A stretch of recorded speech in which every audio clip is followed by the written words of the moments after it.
Busch Gardens Tampa is the best coaster park in all of Florida. This massive theme park just opened their 10th roller coaster in Iron Gwazi, which fills out an already stacked lineup. The park also has plenty of animal exhibits and quite a few attractions that interact with them. I recently made it back to the park for their shiny new RMC, and I also rode many of my favorites. So in this video I will count down the top 15 rides and attractions at Busch Gardens Tampa. This list will not include any animal exhibits, but you pass iconic animals such as giraffes and lions as you make your way through the park. This makes the walks in between attractions super pleasant. I also will not be including any rides at the Adventure Island water park across the street since I've never been there. Starting off this list at number 15 is Sand Serpent. This mock wild mouse originally ran at the Williamsburg Park, but moved to the Tampa Park nearly 2 decades ago. The first half had the usually good laterals and the hairpin turns, but the second half is severely neutered by some harsh trim brakes. You basically come to a stop at points, so you don't get the pops of airtime like the other clones out there. Number 14, Phoenix. This intimate looping starship is often closed. In fact, I don't know the last time it ran, but when it's open, it offers some glorious hang time as you slowly invert over the top. Number 13, Stanley Falls Flume. This aero log flume has an interesting layout. A good chunk of it is blocked by bushes and trees, and then a lot of the ride is elevated above the ground. You have 2 okay drops, and this one can get you pretty wet, particularly if you're sitting up front, and that's a good thing in the hot Florida sun. Number 12, Congo River Rapids. This is a decent Intamin River Rapids ride. The ride has a super nice setting with lush landscaping beside it. You have some small jets at the start controlled by users, plus mostly weak rapids, but there are 2 soaking elements. First, there is a massive rapid that will soak a few lucky guests. Second, there's a large jet towards the end of the ride that pushes the rafts onto the lift hill, and it can go over the walls of the raft. Number 11, the Serengeti Express. This railroad is a fun and leisurely way to get around the park. The highlight though is the stretch when you pass by the plainland animals. It feels similar to a safari between the narration and the proximity. I especially love how close it gets to the giraffes. Number 10, the Sky Ride. This ride has the same perks as the aforementioned train. 1, it's definitely faster than walking. 2, it offers outstanding views.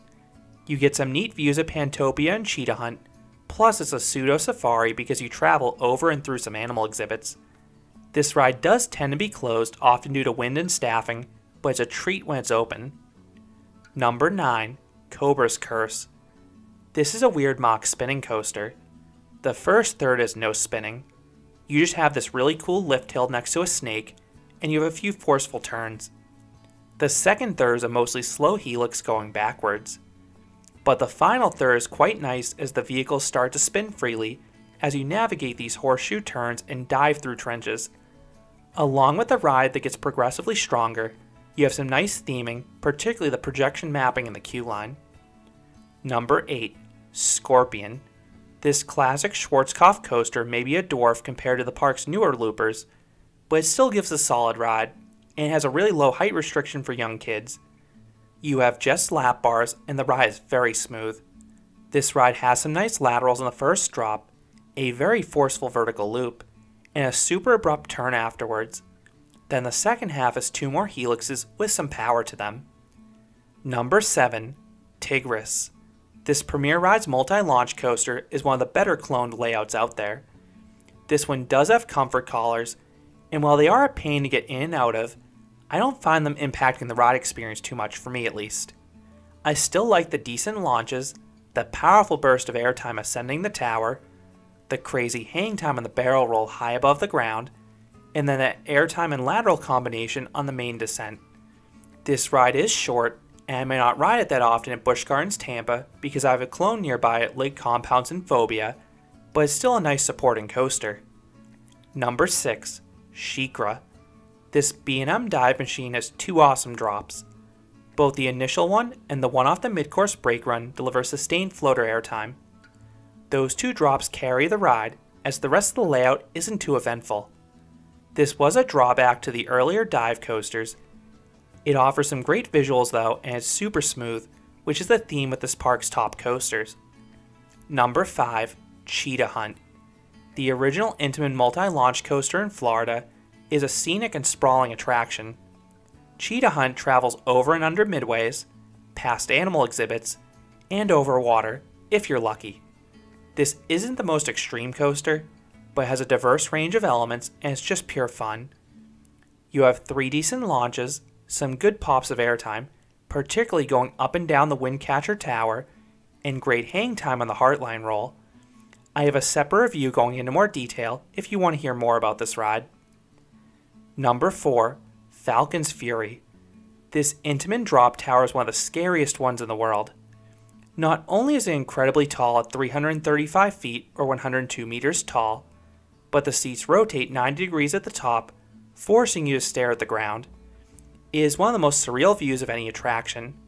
Then you plummet towards the earth. The start of the drop has no warning, and the plunge has some float to it. The drop doesn't have the same force as other drop towers out there, but that visual of zooming towards a rapidly approaching ground is breathtaking. Number 3. Kumba. The first B&M sit-down coaster is a tour de force. The sustained positive G's in the large inversions is incredible, and I start to gray out in quite a few of them. Then you also have some great snap on the Cobra roll and the final 2 corkscrews. But the best inversion of the bunch is the vicious 0G roll that has unbelievable whip to it. The ride is still pretty smooth, and the ride is nicely landscaped, highlighted by that tunnel in the second half. Number 2. Montu. America's best inverted coaster, may also be the most forceful one in the world. All 7 inversions are extremely snappy, and many pull intense positive Gs, with the highlight being that powerful batwing. It is one of the best inversions on any coaster between that force and the trench. Montu also has some great trenches peppered throughout the rest of the ride, and the ride is still glass smooth after 2.5 decades of operation. And if you want to hear more, I have its own review as well. And coming in number 1 is Iron Gwazi. The newest RMC creation may have been delayed 2 years, but the ride absolutely delivered. America's tallest hybrid coaster is incredibly well paced. This ride has 0 dead spots and it hauls through the layout. It's just one awesome element after another. The Beyond Vertical drop has oodles of ejector airtime, as do the outward bank turn and the reverse wave turn over the station. Then you also have one of the best inversions in the world with the Death Roll. This high-speed downwards barrel roll drop has vicious whip, combined with strong airtime and laterals. Then the ride has countless other powerful pops of ejector airtime, and it's also one of the most intense RMCs between its sequencing and the inclusion of strong positive Gs. I have a separate review in this ride, but it has a claim as one of the world's best roller coasters. So those are the top 15 rides and attractions at Busch Gardens Tampa. What is your favorite ride at Busch Gardens Tampa? Let me know your thoughts on any of the rides I mentioned, or any you think I missed down in the comments. If you enjoyed this countdown, I'd appreciate it if you gave this video a like, and you considered subscribing, because there'll be a lot more roller coaster and amusement park videos here at Canopy Coaster. Thanks for watching.